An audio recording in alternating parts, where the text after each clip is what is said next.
Բարև ձեզ, Արևմտյան Հայաստանի հեռուստաընկերության հերթական լուրերն են։ Արցախի հարցը բաց է, այդ կհասկանան բոլորը։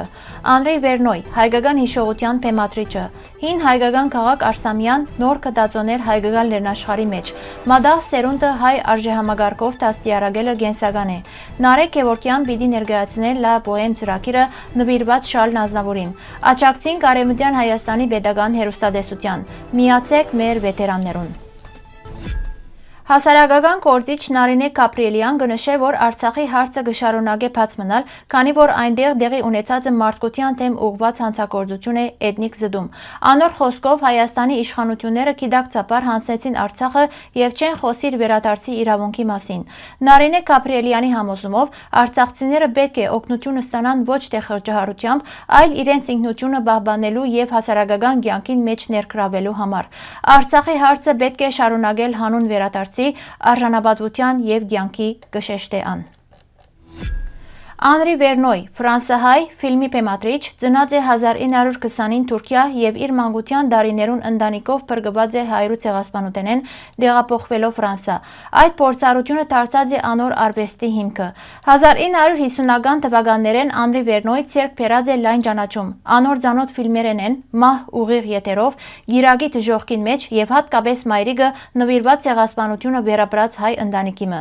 Մայրիկ ֆիլմի մեջ Անդրեյ Վերնոյը կներկայացնի ամբողջ ժողովրդի մտցավն ու զորությունը, իսկ ֆիլմի հիմքն է անոր անձնական հիշողությունը։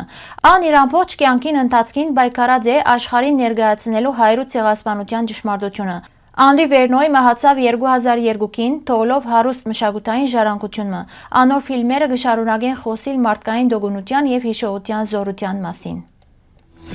Արքայական Կոմակենեի թագավորության տարածքին մեջ, որ հին ժամանակներուն կմիացներ միջակետքը հայկական լեռնաշխարհին հետ, հնակետները նոր եւ կարևոր բացահայտումը կդարածեն։ Արտի Ադիամանի նահանգի Կերկեր գավառի մեջ Օյմակլը գյուղին մոտ հայտնաբերված է հին բնակավայրը 4-րդ դարուն սկիզբեն։ Ըստ գիտնականներու այդ բնակավայրը կրնա պատկանիլ Արսամյան քաղաքին, Կոմակենեի հին կետրոններեն մեկուն, որ հիմնադրած էր հայ արքայազն Արսամեսը։ Հնակետները հայտնաբերած են քարե շինություններու հիմքեր, խաղույթ ջզմիչներ, չրամփարներ եւ աղացքարեր, որոնք կվկայեն զարգացած գյուղատնտեսության եւ գինեգործության մասին։ Կդածոն կփաստե, որ շուրջ 1600 տարի առաջ այս տարածքին մեջ կձաղեր գինեգործ համայնքը։ Կերկեր ամրոցը, որ կբարձանա Եփրադիապին, ըստ հնակետական վարգացներու գաբ ունի Արսամիայի հետ։ Հին աղբյուրներուն մեջ ան կնկարագրվի որպես ռազմավարական կետրոնը, որ կվերահսկեր Մեսոպոտամիայի եւ հայկական լեռնաշխարհի միջև գտնվող ճամբարները։ Այս կդածոն եւս մեկ անգամ կհաստատե, որ ներկայիս բռնակրաված Արևմտյան Հայաստանի հարավ-արևելյան տարածքները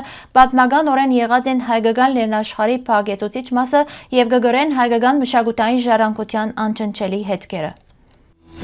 Հոկտեմբեր 17-ին Միհր հասարակական գազམ་ագերբության միասին զարգացման կետրոնի սաները մասնակցեցան հայրենաճանաչողական այցելության, այցելելով Շենկավիթ պատմահնագիտական թանգարանը։ Երեխաները ծանոթացան 6000-ամյա հնավայրին եւ մասնակցեցան բեղումներու, խորաբես տպավորված Հայաստանի հնագույն պատմությամբ։ Գազམ་ագերբության հիմնադիր Գոր Մանուկյանի խոսքով Միհրի հիմնական առաքելությունն է մադաղ սերունդը դաստիարակել հայ արժեհամագարկով։ Այսպիսի այցելությունները ոչ միայն գիտելիք կշնորհեն, այլ նաև կձևավորեն ազգային ինքնագիտակցություն եւ կապ հայրենիքին հետ, դարձնելով յուրաքանչյուր երեխա իր ժողովրդին արժանի ժառանգ։ Ալեքսեյ Գոսլովի, Մոսկվայի ակումբի անդամ, ջազ ոճի ծանոթ հայ երաժիշտ, երգիչ Նարեկ Գևորգյան հոկտեմբեր 18-ին ներկայացուց Լա Բոհեմ երաժշտական ծրագիրը նվիրված համաշխարհային ճանաչում ունեցող շանսոնիե Շարլ Ազնավուրին։ Երեգոյի ընթացքին հնչեցին ստեղծագործություններ Ազնավուրի երգացանկեն, ինչպես նաև այլ նշանավոր կատարողներու բոհեմական բալադները լի քնարականությամբ, գրքով եւ ֆրանսական շանսոնի մթնոլորտով։ Արևմտյան Հայաստանի հեռուստագայանը հավատարիմ մնալով իր սկզբունքներուն եւ հեռուստատիտողներուն կշարունակե իր անխափան աշխատանքը նոր մոդեցումներով։ Մեր հեռուստագայանը ինքնակովաստով չսպաղիր, անոր միջոցով կհերարցակվին գլխավորապես Արևմտյան Հայաստանի պատմությունը, ներկային եւ ապագային վերաբերող, քաղաքական եւ այլ բովանդակությամբ, ինչպես նաեւ դարբեր խնդիրներ բարձրացնող լուրեր։ Արևմտյան Հայաստանի հեռուստագայանը արձանագրած է իր կարևորագույն ձեռքբերումներեն մեկը, թողարկելով Western Armenia շաբաթաթերթը, որն ուղղված է մեր պատմության, մշակույթի եւ ինքնության պահպանման եւ հանրահռչակման։ Մենք տապանցիկ եւ հասանելի գերբով կներկայացնենք նաեւ Արևմտյան Արևմտյան Հայաստանի Հանրապետության նախագահի, Ղարաբաղության, ազգային ժողովի եւ մյուս կառույցներու քաղաքական անցուդարձը։ Սիրելի հայրենագիտներ, ձեր աջակցությամբ մեր հեռուստագայանի հնարավորությունները ավելի կամրապնդվին։ Մենք ուժեղ ենք միասին։ Ֆրանսիացի վետերաններու եւ հայկական ցակումով թիմադրողներու միավորում։ Ձեր առաքելությունն է պաշտոնական արարողություններուն ընթացքին բարձրացնել Ֆրանսիայի կամ Արևմտյան Հայաստանի դրոշը։ Հիշադակին բահաբանները իրենց ներկայությամբ պաշտոնական եւ հիշադակի արարողություններուն, ուր մասնակցություն կունենան տարբեր գազམ་ագերբություններ, կպատվեն այն հայ զինվորները եւ գամավորները, որոնք 1916 թվականին սկսյալ մինչեւ մեր օրերը իրենց կյանքը վտանգի տակ դրած են պաշտպանելու համար ֆիզիկական սպառնալիքի ենթարկված քաղաքացիական բնակչությունը։ Ավելի մանրամասն տեղեկություններու համար կխնդրենք այցելել մեր պաշտոնական կայք։ Հարգելի հայրենագիտներ, այսօրվան համար այս կանենք նախատեսած։ Շնորհակալություն ձեր ուշադրության համար։ Լավ մնացեք։